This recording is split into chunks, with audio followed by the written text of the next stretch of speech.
বেপর্দায় থাকবে, আল্লাহ মা বোনদেরকে আল্লাহ ইজ্জত সম্মান সব মর্যাদা ঠিক রাখবে। ওই দামি বস্তু বেপর্দায় যদি চলে যায়, এগুলি যেমন বেদামি হয়ে যায়, মা বোনেরা বেপর্দায় চলে গেলে অনুরূপ বেদামি হয়ে যাবে। আল্লাহর পয়গম্বর বলছেন, সাহাবায়ে কেরাম, তাবেঈন, সালফে সালেহিন, বুজুর্গানে দ্বীন, তাদের তো হাদিস জানার প্রতি, দ্বীনের আলোচনা জানার জন্য এতটাই তাদের অন্তরে আগ্রহ ছিল যে শত শত পথ নয়, 1 মাসের রাস্তা অতিক্রম করে গেছেন শুধু একটা হাদিস জানতে। হযরত কাসির বিন কাইস রাহিমাহুল্লাহ তিনি বলেন, কুনতু জালিসান ফি মসজিদে দামাশক মা আবি দারদা রাদিয়াল্লাহু তাআলা। তিনি বলেন, আমি দামাশকের জামে মসজিদে হযরত আবু দারদা রাদিয়াল্লাহু তাআলা এর নিকট বসা ছিলাম। ইদ জাআ রাজুল, জনৈক ব্যক্তি আমাদের নিকট আসলেন। ফাকাল ইন্নী সামিতু আন্নাকা তুহাদ্দিসু মিন রাসূলিল্লাহ সাল্লাল্লাহু আলাইহি ওয়াসাল্লাম মা জিতু লিহাজা ইল্লা আন্নী সামিতু আন্নাকা তুহাদ্দিসু মিন রাসূলিল্লাহ সাল্লাল্লাহু আলাইহি ওয়াসাল্লাম। ওই ব্যক্তি বললেন, সুদূর মদিনা থেকে সিরিয়া পর্যন্ত আমি পায়ে হেঁটে 1 মাসের রাস্তা অতিক্রম করে এসেছি। দুনিয়াবি কোনো চাহিদা মেটানোর জন্য নয়, কোনো ব্যবসা বাণিজ্যের জন্য নয়, কোনো চাষবাস চাকরি বাকরির জন্য নয়, আত্মীয় স্বজনের বাড়িতে বেড়াতে এসেছি এমনটা না। শুধুমাত্র আপনার নিকট থেকে একটা হাদিস, আপনি যে হাদিসটি নবীদের কাছে শুনেছেন, ওই হাদিসটা জানার জন্য এসেছি। জোরে বলুন সুবহানাল্লাহ। হাদিস জানার প্রতি, দ্বীনের মাসআলা জানার প্রতি তৎকালীন সময়ে তাবেঈন, তাবেঈন, সালফে সালেহিন, বুজুর্গানে দ্বীন, তাদের অন্তরে কত আগ্রহ ছিল। শত শত মাইল পথ অতিক্রম করে একটা হাদিস সংগ্রহ করতে গেছেন। ইমামে বুখারী আলাইহির রাহমাত কোথায়? বুখারা, সামারকান্দ, রাশিয়ার ওই বুখারা থেকে, সামারকান্দ থেকে পায়ে হেঁটে চলে এসেছেন বাগদাদ, চলে গেছেন বাসারা, চলে গেছেন কুফায়, শুধু নবীর হাদিস সংগ্রহ করার জন্য শত শত মাইল পথ অতিক্রম করেছে। ও মুসলমান, তাদের কাছে দ্বীনের কদর ছিল। কদরে বুলবুল বলবে দাদাত, ইয়া বেদাদাত শাহবরি, কদরে বুলবুল বলবে দাদাত, ইয়া বেদাদাত শাহবরি, কদরে জওহর গওহর বেদাদাত, ইয়া বেদাদাত জওহরি। স্বর্ণকারের কাছে স্বর্ণের মূল্য আছে। ছোট্ট বাচ্চার এক হাতে আপনি এক হাতে স্বর্ণ দেন, আর এক হাতে একটা লজেস ধরেন, ওই বাচ্চাটা লজেস ধরবে, লজেস দেবে, স্বর্ণ হয়তো বা জেলে ফেলাই দেবে। কে বলেন ঠিক কিনা? ওই বাচ্চার কাছে স্বর্ণের মূল্য নাই, বাচ্চার কাছে লজেসের মূল্য আছে। ছোট ছোট বাচ্চারা ধুলাবালির পোলাও কুরমা তৈরি করে বাগানে, বাড়িওয়ালা অফিস থেকে এসেছে, বাচ্চাদেরকে দেখতেছে না, বলছে ও সকিনার মা ওই গেল আমার ছেলে মেয়ে, কারোর তো দেখতেছি না। দেখবা ওই যে তাকায় বাগানে এখন খেলাধুলা করতেছে। খেলাধুলা করতেছে, তুমি কি করছো? কত ডাকলাম, কোনো মধ্যে আনা গেল। আল্লাহর বান্দা লাঠি একটা নিয়ে যে দেখে সব কয়টা রান্না বান্না করছে। বলছে কি কি করতেছো? বলছে আপু মারেন না, রান্না হয়ে গেছে। এই যে কিছু ধুলা, ওই ধুলা হলো পোলাও, আর কিছু ধুলাবালি এগুলো জর্দা। বলছে এগুলা এলো কুরমা। ধুলাবালির পোলাও কুরমা এগুলি দেখে বাপের মেজাজ খারাপ হয়ে গেছে। বেলা বাজে 3টা, গোসল নাই, খাওয়া নাই, বিশ্রাম নাই, আবার প্রাইভেট পড়ানোর জন্য মাস্টার চলে আসবে। আরে এখনো ধুলাবালির পোলাও কুরমা তোমরা খাচ্ছ, খাওয়াচ্ছি, দাঁড়াও। জীবন কুঞ্চি দিয়ে সভাসদ কয়জনের বাড়ি একটা কষে দিয়েছে। এবার কাঁদতে কাঁদতে মার কাছে দিয়ে বলছে, আব্বু যা রান্না বান্না করেছিলাম সব আব্বু ছেলে ফেলাই দিয়েছে, যত চেষ্টা করো গোসলও করবো না, খাবো। একবারে বয়কট, হরতাল ডাক দিয়েছে যে আজকে খারাপ না, মানে বন্ধ, কোনো কিছু করবো না। কেন? ধুলাবালির পোলাও করবো, ওদের কাছে বড় কত। কি বলেন ঠিক কিনা? আল্লাহ তাআলা এই জন্য বলছেন, বান্দা ওয়ামাল হায়াতুদ দুনিয়া ইল্লা লাহবু ওয়া লাইব। আল্লাহ তাআলা বলেন, বান্দারে, দুনিয়ার এই জীবন খেলতামাশার জিন্দেগি।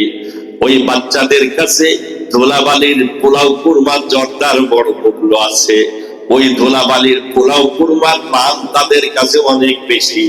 কিন্তু 40-50 বছরের বয়স ব্যক্তি, এদের কাছে এটা খেলাধুলার বস্তু, এগুলি রং তামাশার জীবন। ও মুসলমান, আমার আপনার কাছে দুনিয়ার বড় কদর, আমার আপনার কাছে ব্যবসার বড় কদর, আমার আপনার কাছে চার স্থলে বসে থাকা বড় গুরুত্ব। আল্লাহ বলছেন, বান্দা, এগুলো খেলতামাশার জীবন, আসল জীবন তো রয়ে গেছে আখিরাতের জীবন। কি বলেন, ঠিক কিনা? আজকে বুঝে আসতেছে না ও মুসলমান, কালো কাগজ চোখে লাগায় বাড়িওয়ালার জীবনে কালো কাগজ চোখে লাগাই না। আজকে কালো কাগজ চোখে লাগাই আকাশের দিকে তাকিয়ে দেখে আকাশ কালো হয়ে গেছে। বাড়িওয়ালিদের ডাক দিয়ে বলতেছে, আরে এখনো পর্যন্ত কাঁথা কাপড় বাইরে কেন দেখতেছি? দেখতেছো না আকাশ তো কালো হয়ে গেছে। বাড়িওয়ালি বলছে, বিষয়টা কি বুঝলাম না, এত সুন্দর রৌদ্র, আমার বাড়িওয়ালার মাথার তার বুঝে ছিঁড়ে গেছে। ছেলেটা বলতেছে, আম্মু, আব্বু তো জীবনে কোনোদিন কাগজ লাগাই নাই, আজকে কালো কাগজ চোখে লাগাই সব মনে হচ্ছে কালো। এবারে ডাক দিয়ে বলতেছে, আব্বু, ওই কালো কাগজটা চোখ থেকে খুলে দেখেন আকাশ কিন্তু পরিষ্কার, আকাশে কিন্তু মেঘ নাই। ও মুসলমান, ইহুদি নাসারাদের কালো কাগজ চোখে লাগায় এক শ্রেণীর মানুষ ইসলামিক লেবাস ভালো লাগে না, এক শ্রেণীর মানুষ নামাজ ভালো লাগে না, এক শ্রেণীর মানুষের মাহফিল ভালো লাগে না, কোরআন হাদিসের মাহফিল ভালো লাগে না। ও হলো ইহুদি নাসারাদের কালো কাগজ চোখে লাগিয়েছে, যার কারণে এগুলি সব কিন্তু অপছন্দনীয় হয়ে গেছে। কি বলেন, ঠিক কিনা? ওই আমাদের এক উস্তাদ এক গল্প বলছিলেন যে চাঁদের দেখার আগ্রহ, রমজানের চাঁদের তো তেমন আগ্রহ হয়, কিন্তু দেখবেন ঈদের চাঁদের সংবাদ যদি হয় যে ঈদের চাঁদ দেখা গেছে, বুড়ো মানুষ খুনখুনে একবারে বিছানা থেকে উঠতে পারে না, তাও একটু সংবাদ দেয়, চাঁদ দেখা গেছে, হ্যাঁ চাঁদ দেখা গেছে চাচা। আল্লাহর বান্দা চাঁদ দেখার জন্য গেছে, বাথরুমে গেছিল, বাথরুমে যে আওয়াজ উঠেছে চাঁদ দেখা গেছে। আল্লাহর বান্দার পদ্মা যেটা নিয়েছে, পদ্মার তলাও ছিদ্র, চাঁদের কথা শুনেছে, পানি তো সব আউট হয়ে গেছে ছিদ্র দিয়ে। আল্লাহর বান্দা এবারে আব্দস্ত যা করেছে তা তো হাতে অর্ধেক লাগাই নিয়েছে। চাঁদ দেখার সময় সবাই চাঁদ দেখতেছে, মুরব্বি বলতেছে, আরে চাঁদ কই, দেখি তো না। চাচা দেখেন না, ওই যে নারকেল গাছের মাথার উপর দিয়ে দেখা যাচ্ছে। আল্লাহর বান্দা এইভাবে হাতটা দেখে, মুরব্বীরা তো চাঁদ দেখতে গেলে হাত একটা উপরে উঠায়, আল্লাহর বান্দা হাত উপরে উঠায় চাঁদ দেখতেছে আর বলছে, চাঁদ তো জীবনে অনেক চাঁদ দেখেছি, এবারের মতো দুর্গন্ধ চাঁদ আর জীবনেও দেখি নাই। এই জাতীয় দুর্গন্ধ চাঁদ তো ইতিপূর্বে নজরে আসে। যুবকেরা বলছে, মুরব্বী চাঁদের দুর্গন্ধ কয় কেন? আর এক যুবক তো পাশে দাঁড়ানো, যুবক তাকায় দেখে চাচার হাতের অবস্থা কেরাসিন। বলছে, চাচা, চাঁদে তো গন্ধ নাই, গন্ধটা দেখলেন কোথায়?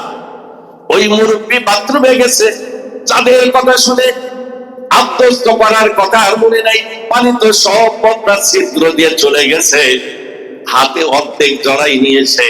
এবারে বলতেছে, চাঁদ দুর্গন্ধ চাঁদ। ও মুসলমান, চাঁদের মধ্যে গন্ধ নাই, ইসলামের মধ্যে গন্ধ নাই, ইসলামিক লেবাসের মধ্যে গন্ধ নাই, মসজিদ মাদ্রাসার মধ্যে গন্ধ নাই। এক শ্রেণীর যাদের নাস্তিক মুরতাদ ব্যক্তিদের কৃষ্টি কালচার লালন পালন করে, ওই সমস্ত ব্যক্তিদের কাছে এগুলি সব কিন্তু জঙ্গি মনে হয়। কি বলেন, ঠিক কিনা? আমার ভাইয়েরা, কোরআন হাদিসের মাহফিলে বসেছি, তাফসীরুল কোরআন মাহফিল, অন্য কোন দিকে যাব না। আমি আপনাদের সম্মুখে সূরা বাকারার 208 নম্বর আয়াতে কারিমা তেলাওয়াত করেছি। তিরমিজি শরীফে বর্ণিত 2211 নম্বর একটি হাদিস পাঠ করেছি। শুধু হাদিসের তর্জমা করতে গেলে অনেক সময় লাগবে। যতটুকু সম্ভব কোরআন ও হাদিসকে সামনে রেখে কিছু কথা বলার এরাদা রাখি। ওয়া তাওফীক ইল্লা বিল্লাহ। আজ সারা বাংলাদেশ আতঙ্কের মধ্যে অবস্থান করছে, না জানি ঢাকা নারায়ণগঞ্জের মতো ভূমিকম্প যশোরে শুরু হয়ে যায় কিনা। সারা বাংলাদেশ ভূমিকম্পের আতঙ্কেও আতঙ্কে আতঙ্কিত, সবাই চিন্তা, রাত্রিবেলায় ঘুরতে গেলেও চিন্তা করে রাতে কখন ভূমিকম্প হয়। ও মুসলমান, ভূমিকম্প কখন হবে?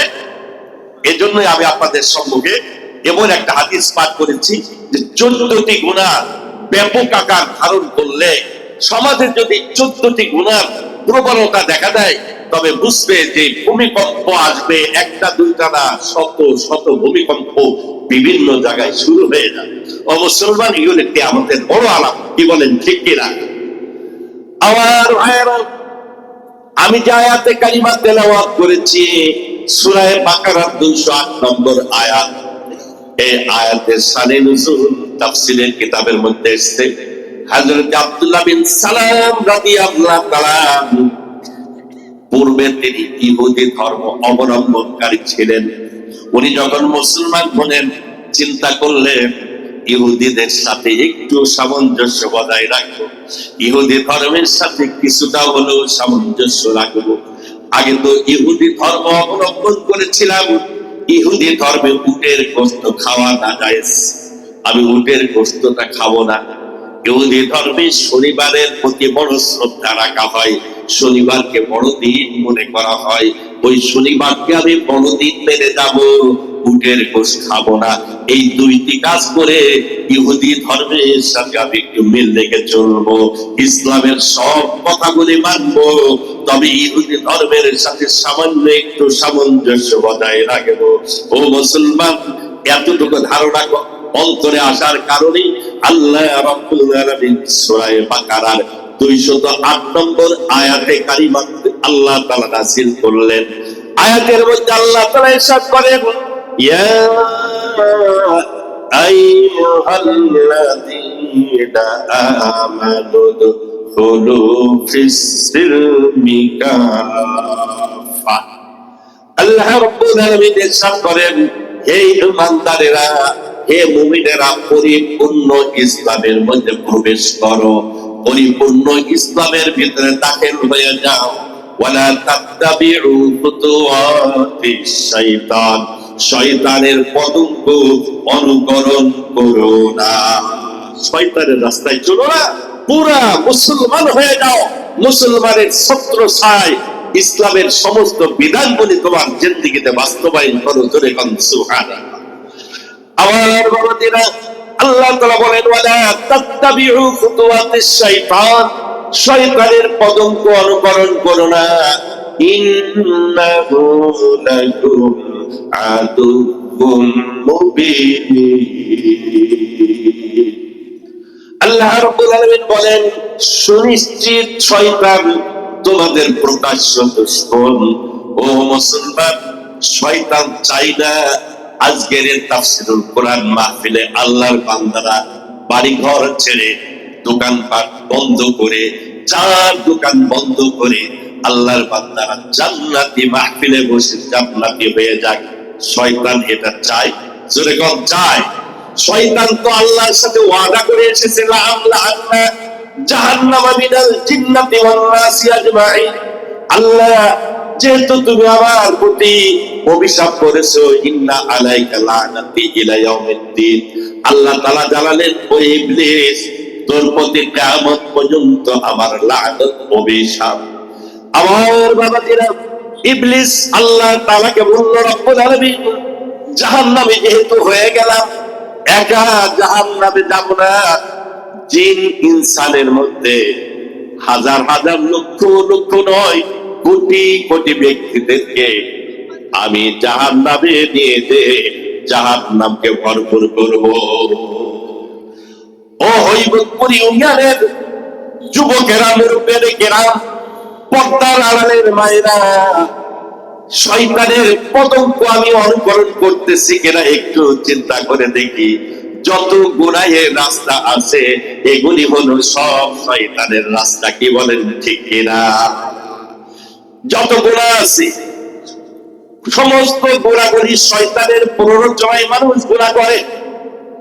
আমি যে হাদিস পাঠ করলাম, যে হাদিসের মধ্যে নবীজি সাল্লাল্লাহু আলাইহি সাল্লাম বড় বড় 14টি আলামত, 14টি গুনার কথা বলেছেন, এই গুনাহগুলি সমাজের যদি ব্যাপক আকার ধারণ করে তখন মানুষ বিভিন্ন ভাবে নাজায়েজ কার্যকলাপের মধ্যে মানুষ যখন জড়িত হয়ে যাবে, নবীজি বলেছেন ফালিয়াতাকিবু ইনদা যালিকা রিহান হামরা ওয়া খাসফান ওয়া কাসফা।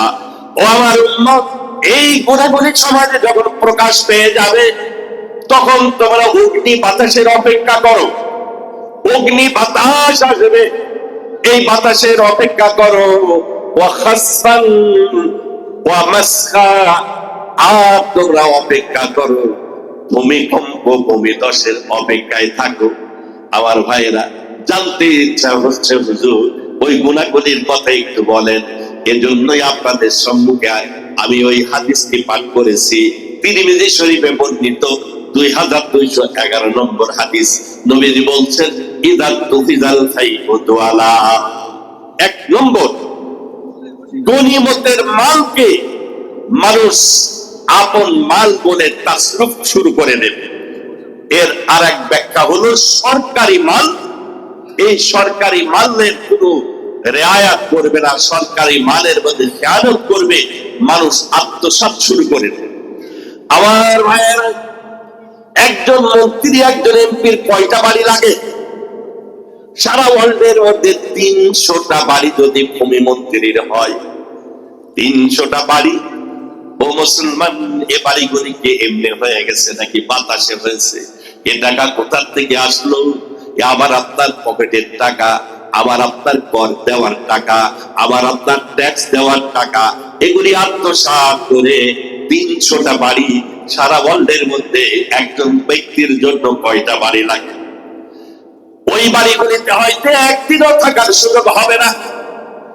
মুসলমান, সরকারি মাল যখন আপন মালের মতো মানুষ ব্যবহার করবে, সরকারি মালকে আত্মসাৎ করবে, নবীজি বলেন তখন বুঝবে ভূমিকম্পর সময় চলে এসেছে।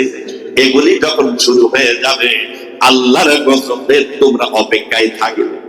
আমার বন্ধুগণ, আমার বাবাজিরা, যার অন্তরে মৃত্যুর ভয় আছে, আল্লাহর দরবারে দণ্ডায়মান হতে হবে।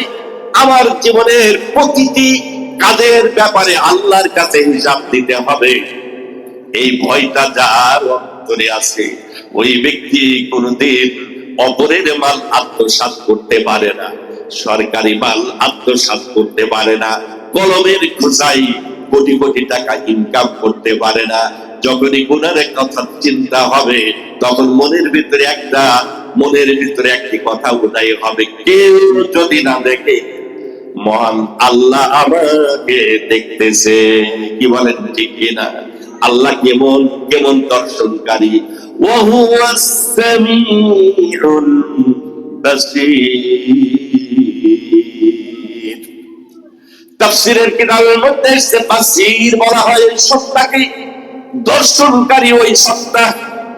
সাতবক জমিনের নিচে আমাবস্যের অন্ধকার রাত্রে কালো একটা পাথরের উপরে যদি একটা কালো রঙের পিঁপড়া চলাচল করে, ও মুসলমান, আমাবস্যের অন্ধকার রাত্রে একবার চিন্তা করে দেখি, আমাবস্যের অন্ধকার রাত, আরো সাতবক জমিনের নিচে একটা কালো পাথরের উপরে একটা কালো পিঁপড়াও যদি চলে, আমার আল্লাহ এবং শ্রবণকারী ওই পিঁপড়ার পদধ্বনি মহান আল্লাহ শোনে। আল্লাহ এমন স্বামী এবং শ্রবণকারী। সাতবক জমিনের নিচে যে পিঁপড়াটা চলাচল করতেছে ওই পিঁপড়ার পদধ্বনি শোনে। ওই পিঁপড়া আল্লাহ রাব্বুল আলামিন এমন দর্শনকারী, ওই পিঁপড়াটাকেও আল্লাহ তাআলা দেখে। আল্লাহু আকবার। হযরত মূসা কালিমুল্লাহ তুর পর্বতে গেছেন। তুর পর্বতে যে মহান আল্লাহর কাছে আরজি পেশ করলেন, রব্বুল আলামিন মাবুদ গো, আল্লাহ তোমার একটা নিদর্শন দেখতে চাই। আল্লাহ বললেন, ও মুসা, আমার নিদর্শন কি? কি দেখবে? তোমার জাতটা তো আমার নিদর্শন। ওয়াফি আনফুসিকুম আফালা তুবসিরুন। আল্লাহ রাব্বুল আলামিন বলেন, আমাকে জানার জন্য, পাওয়ার জন্য লন্ডন যাওয়া লাগবে না, আমেরিকায় যাওয়া লাগবে না, অন্য কোথাও যাওয়া লাগবে না। বান্দারে, তোমার বডিটা নিয়ে গবেষণা করো। আমি তোমার 3.5 হাত বডির মধ্যে আমি আল্লাহ বিদ্যমান। জোরে কোন সুবহানাল্লাহ। বারগে দানা সবসে দার নজরে হুশিয়ার, বারগে দানা সবসে দার নজরে হুশিয়ার, हर औरों पे दफ्तरी मारिफत गिरदेगार, जिधर देखता हो उधर तू ही तू है, जिधर देखता हो उधर तू ही तू है, हजर में शजर में तेरा नाम लबू है। যেদিকেই তাকাই না কেন ওই দিকে মহান আল্লাহ উনি ভেসে আসে। যেদিকেই তাকাবেন না কেন আমার আপনার হাতের দিকে একবার তাকিয়ে দেখি। ও মুসলমান, এই যে হাতের দাগটা দেওয়া আছে, আরবিতে এক লিখতে গেলে একটা টান সোজা টান দিলে এক হয়ে যায়। কোনাকুনি যদি লেখা হয় তাহলে 8। প্রত্যেকের হাতের মধ্যে আল্লাহ 18, ডান হাতে তাকালে দেখবেন 18 লেখা। বাম হাতে দেখেন 8 আগে 1 পরে, তার মানে বাম হাতে 81। 18 আর 81 এবার একটু যোগ করে দেখেন কত হয়। 18 আর 81 হলো 99। আল্লাহর গুণবাচক নাম কয়টি? জোরে বলুন কয়টি? ও মুসলমান, আল্লাহ রাব্বুল আলামিন আল্লাহর গুণবাচক 99টি নাম আমার আপনার হাতে অঙ্কিত করেছেন। আল্লাহ কুদরতি ভাবে লিখে দিয়েছে, বান্দারে দিন রাত 24 ঘন্টা খানাটা উঠাবে, আমার নাম তোমার স্মরণে আসবে। আল্লাহ তো 99টি নাম লিখে দিয়েছে। এই হাতের দ্বারাই আমি গুনাহ করতে পারি না, চোখের দ্বারাই গুনাহ করতে পারি না, পায়ের দ্বারাই গুনাহ করতে পারি না, এমন একটা ভয় অন্তরে পয়দা হবে। আমার 1 নম্বর ইদা তুহিদাল ফায়ুদওয়ালা, ব্যাখ্যা দেওয়ার সময় নেই। ইদা তুহিদাল ফায়ুদওয়ালা, যখন সরকারি মাল মানুষ তাসরুফ শুরু করে দেবে, আপন মালের মতো ব্যবহার করবে, ইউনিয়নের উন্নয়নের জন্য ও মুসলমান সরকারি ভাবে 500 টন গম বরাদ্দ হয়েছে। 500 টন গমের মধ্যে দেখা গেল 100 টনের কাজ হয় নাই, 400 টন সব পেটে চলে গেছে।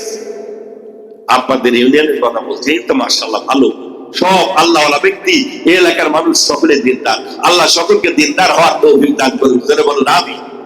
সারা বাংলাদেশের অবস্থায় একটু তাকিয়ে দেখি, রাস্তাঘাটের অবস্থা। ঝিনাইদহ থেকে যশোর পর্যন্ত আসতে গেলে তাসবিহ পড়তে হয়। কতবার তাসবিহ পড়া লাগে, দোয়া দরুদ পড়তে হয়। না জানি গাড়ি বুঝি এবার উল্টাই গেল, এখনই বুঝি মালাকুল মউত হাজির হয়ে যাবে, একবার ডানে একবার বামে। হ্যাঁ, এই তো অবস্থা। আমার বন্ধুগণ, আমার বাবাজিরা, সরকারি মালের মধ্যে যখন তাসরুফ শুরু হয়ে যাবে, নবীজি বলেন ইদা তুহিদাল ফায়ুদওয়ালা ওয়াল আমানাতু মাগনামা। 2 নম্বর হলো আমানতকে গনিমতের মাধ্যমে করা হবে। কোন ব্যক্তির কাছে আপনি আমানত রাখলেন, ভাইজান বাড়িতে টাকা রেখে নিরাপদ নাই। অনেকে দেখা যায় এলাকার হাদিসে বড় ব্যবসায়ী বিশ্বাস করে 5 লাখ টাকা রেখে দিয়েছে, বলছে ভাইজান টাকা গুনে রাখলাম আপনার কাছে, আমানত, প্রয়োজন হলে টাকা দিয়ে যাব, আপনি ব্যবসায় লাগান, আমার অসুবিধা নাই। আল্লাহর বান্দা 1 বছর পর আসলো, এসে বললো ভাইজান মেয়েটারে বিবাহ দেব, ওই যে 5 লক্ষ টাকা রেখেছিলাম একটু দিয়ে যান, দিয়ে দেন। বলছে বলো কি, মাথার তার বুঝি ছিঁড়ে গেছে, তোমার সে তো দেখেই নাই, তুমি তো কোনোদিন আমার বাসায় আসো নাই, টাকা রেখেছো কার কাছে? তোমার মাথা নষ্ট হয়ে গেছিল, পাবলাতে এই ঘুরে আসে। আল্লাহর বান্দা তো মাথায় নষ্ট, কই কি এত বড় এলাকার একজন মান্যগণ্য ব্যক্তি এভাবে খেয়ানত করলো।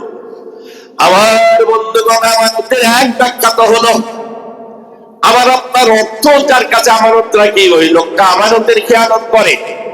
2 নম্বর ব্যাখ্যা হলো আমার আপনার অঙ্গ প্রত্যঙ্গ, এগুলি সব আল্লাহর দেওয়া আমানত। কি আমানত?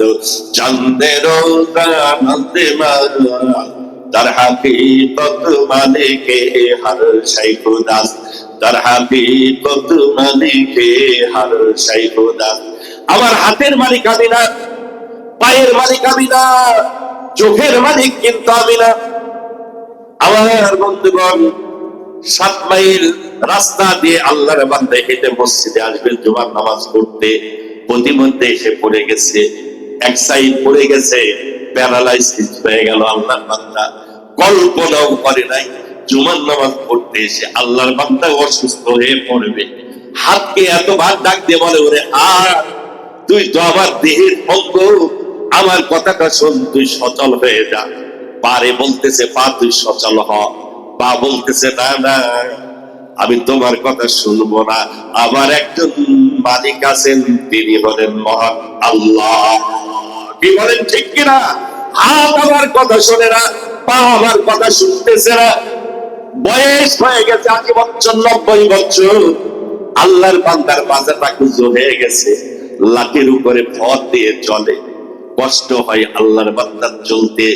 এই 7 মাইল বাজার দিয়ে মুরব্বি হেঁটে যাচ্ছে, লাঠির উপরে ভর দিয়ে। একজন যুবক দেখে উপহাস করতেছে, যাওয়া বলতা, যাওয়া বলতা, তাই পীরে খুশকদম যেগম করতি কে কম গসতি দরিরা, যাওয়া দেখো তেবা পীরে খুশলেতা যেগম করতি কে কম গসতি দরিরা, যাওয়া বলতা দাই পীরে খুশকদম জওয়ানিরা দরিরা কানতা আমগা।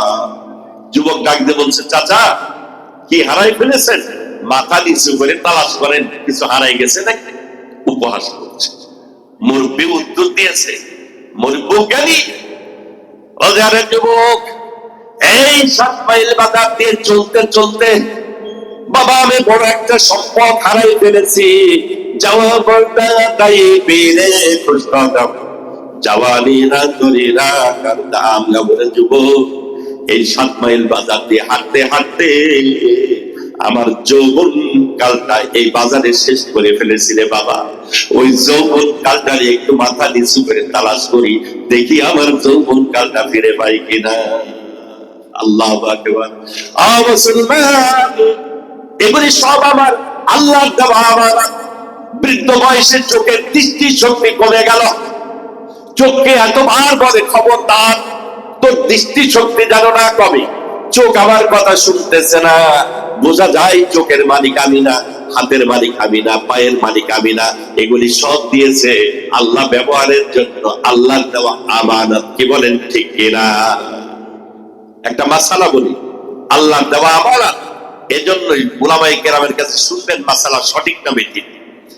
এখন তো বর্তমান অনেকেই এটাকে সওয়াব মনে করে। ইন্তেকালের আগে একজন সমাজ সেবক ব্যক্তি, আল্লাহর বান্দা, বড় একজন সামাজিক ব্যক্তি, সেবামূলক কাজে জড়িত, আল্লাহর বান্দা ওসিয়ত করে গেছে, আমি যখন মারা যাব, মারা যাওয়ার পরে আমার কিডনিটা একজন মুমূর্ষ রোগীরে লাগাই দেবে। ও মুসলমান, এটাকে সওয়াব মনে করে। কি বলেন, ঠিক কিনা? ও মুসলমান, এই কিডনি দান করা, হাড়ের বাল দান করা, চক্ষু দান করা, এগুলি সব হারাম, জায়েজ নেই। কার জিনিস দান করলাম? আর ওই কিডনির মালিক তো আমি না, ওই হাড়ের মালিক তো আমি না, আমার চোখের মালিক তো আমি না। এগুলি তো আল্লাহ ব্যবহারের জন্য দিয়েছে। এর প্রকৃত মালিক হলেন মহান আল্লাহ। নবীজি বলছেন, আমানতের মধ্যে খেয়ানত হবে। মানুষ আমানতের খেয়ানত করবে, হাতের গুনাহ, পায়ের গুনাহ, চোখের গুনাহ, সব গুনাহ করতেই থাকবে। ও মুসলমান, ও আমার পর্দার আড়ালের মায়েরা, পর্দা পুশিরা, রক্ষা করে চলি না।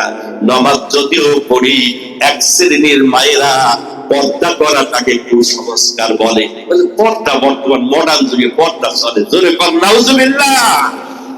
মুসলমান, 5 ওয়াক্ত নামাজ যেমন আল্লাহ ফরজ করেছেন, পর্দাকে আল্লাহ অনুরূপ ফরজ করেছে।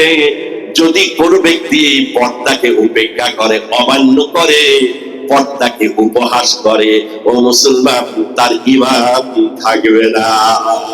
এই 7 মাইল এলাকায় আমার বন্ধুগণ একজন ব্যবসায়ী, আল্লাহর বান্দা, কলা ব্যবসা করে বড় লোক হয়ে গেছে। তার প্রতিবেশী একজন ভ্যান চালায়। ওই ভ্যান চালকের স্ত্রী বলতেছে, আরে দেখো না, আমাদের পাশের লোক কলা ব্যবসা করে বড় লোক হয়ে গেছে, তুমি এখনো ভ্যান চালাও, কেন কলা ব্যবসা করতে পারো না? আল্লাহর বান্দা কলা ব্যবসার নিয়ত করে ফেলে। এখন কলা বাজার থেকে কিনে বাড়িতে নিয়ে গেছে। বেগম সাহেব বলছে, তোমার লাভ যাতে ভালো হয় আমি কায়দা করে দিচ্ছি। সারা রাত মেহনত করে কলাগুলির শুনে এবার ঝুড়িতে দিয়ে বলছে, যাও নিয়ে যাও 7 মাইল বাজারে। কলাগুলির শুনে নিয়ে এসেছে। ও মুসলমান, কলা যখন নিয়ে যায়, আশপাশের মশা মাছি সব পাহারা দিচ্ছে, বলে ভয় নাই, ভয় নেই, আমরা আছি তোমার সাথে। আমার বন্ধুগণ সকাল থেকে সন্ধ্যা পর্যন্ত 7 মাইল বাজারে অপেক্ষা করলো। যে তাকে মাথায় একটা টোকা দেয়, লোকটার মাথায় ছিট আছে। সন্ধ্যা বেলায় কলা বিক্রয় হলো না, কলাগুলি সব নিয়ে বাড়িতে গেল। বেগম সাহেবা বলতেছে, কি ব্যাপার, লাভ হয়েছে কি? বলতে, লাভ, হ্যাঁ, লাভের গুড়ে বাঁধে। লাভ তো দূরের কথায়, একজন ফিরেও তাকায় না আমার কলার দিকে। বলো কি, কলা বিক্রয় হবে না? ঠিক আছে। পরের দিন কলাগুলি প্রত্যেকটা কলার সাথে 5 টাকার একবারে কসকেসি নোট জড়াই সুতা দিয়ে পেঁচাই দিয়ে বলছে, যাও এবার বাজারে নিয়ে যাও, নিয়ে যে টাক ছাড়বে। এক হালি কলার দাম, এক হালি কলার দাম 12 টাকা। এক হালি কলা 12 টাকায় বিক্রয় হবে। আল্লাহর বান্দা ডাক ছেড়েছে। 7 মাইল বাজারের লোকেরা চিন্তা করলো, মাশাআল্লাহ, এক হালি কলা যদি 12 টাকা দিয়ে পাওয়া যায়, তাহলে এক হালি কলা কিনাই ভালো হবে, কারণ 5 টাকার নোট তো জড়ানো আছে। অতএব অসুবিধা নাই, 20 টাকা পেয়ে যাবো, আর পোশাক কলা ডাস্টবিনে ফেলাবো, কমপক্ষে এক হালি কলায় 8 টাকা লাভ। আমার বন্ধুগণ সন্ধ্যাবেলায় কলাগুলি সব বিক্রয় হয়ে গেল। আবার আপনার মেয়েরা, মা বোনেরা যতদিন পর্দায় ছিল ততদিন দাবি ছিল। এখন যখন বেপর্দায় চলে গেছে, বেপর্দায় যাওয়ার কারণে বিবাহ সময় ওই নতুন কলার মতো যৌতুকের টাকা জড়ানো লাগে। বিয়ে দেওয়ার আগেই বলতে হয় 5 লক্ষ নগদ টাকা, একটা হিরো হোন্ডা মোটরসাইকেল, আমেরিকার ভিসা। যুবক দেখলো এতগুলি যখন নাকি প্রস্তাব এসেছে, অসুবিধা নাই। আল্লাহর বান্দা 5 লক্ষ নগদ টাকা নিয়ে ব্যাংকে ঢোকাই দিল। এবার হিরো হোন্ডা মোটরসাইকেল চড়ে কয়েকদিন ঘোরাফেরা করে আমেরিকার ভিসা দিয়ে আল্লাহর বান্দা চলে গেছে আমেরিকায়। বাংলাদেশের পচা কলা বাংলাদেশের ডাস্টবিনে ফেলে গেছে। একবার ফোনেও যোগাযোগ করে নাকি, বলেন ঠিক কিনা? আমার ভাইরা, মা বোনেরা যতদিন পর্দায় থাকবে, আল্লাহ মা বোনদেরকে আল্লাহ ইজ্জত সম্মান সব মর্যাদা ঠিক রাখবে। ওই দামি বস্তু বেপর্দায় যদি চলে যায়, এগুলি যেমন বেদামি হয়ে যায়, মা বোনেরা বেপর্দায় চলে গেলে অনুরূপ বেদামি হয়ে যাবে। আল্লাহর পয়গম্বর বলছেন, ওয়াল আমানাতু মাগরামা। 2 নম্বর হলো আমানতের খেয়ানত শুরু হবে। ওয়াজ যাকাতু মাগরামা।